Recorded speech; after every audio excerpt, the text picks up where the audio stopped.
పురాణాలలో మీరు చూసిరు కదా, దేవతలు యజ్ఞాలు యాగాలు చేస్తే వాటిని భగ్నం చేయడానికి శుక్రాచార్యుడు మారీచుని సుబాహుడు అనే రాక్షసులను పంపించేటోళ్ళు. వాళ్ళు నెయ్యి పోసి యాగం చేస్తుంటే వాళ్ళు రక్తం మాంసాలు తీసుకొచ్చి దాంట్లో వేసేటోళ్ళు ఈ యజ్ఞాలు యాగాలను భగ్నం చేయనికే.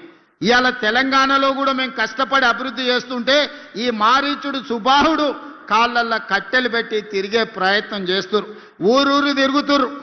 మా తెలంగాణ జాతి పితకు చంద్రశేఖరరావు గారికి టెలిఫోన్ ట్యాపింగ్లో నోటీస్ ఇచ్చిరని నేను ఒక్క మాట అడగదలుచుకున్నా. ఎవరిని వదిలినరా మీరు? ప్రతిపక్ష నాయకులను వదలకపోతే, జడ్జిలను వదలకపోతే, జర్నలిస్టులను వదలకపోతే, సినిమా తారలను వదలకపోతే, ఆఖరికి పెళ్ళా మొగుడు మాట్లాడుకుంటుంటే కూడా వాళ్ళ చెవులలో వాళ్ళు మాట్లాడుకునేది నీకెందుకు వినేది? ఏమన్నా పొయ్యకాల ఏం రోగం అది? పెళ్ళా మొగుని కూడా మాట్లాడుకోనియరా? ఇంత చిల్లర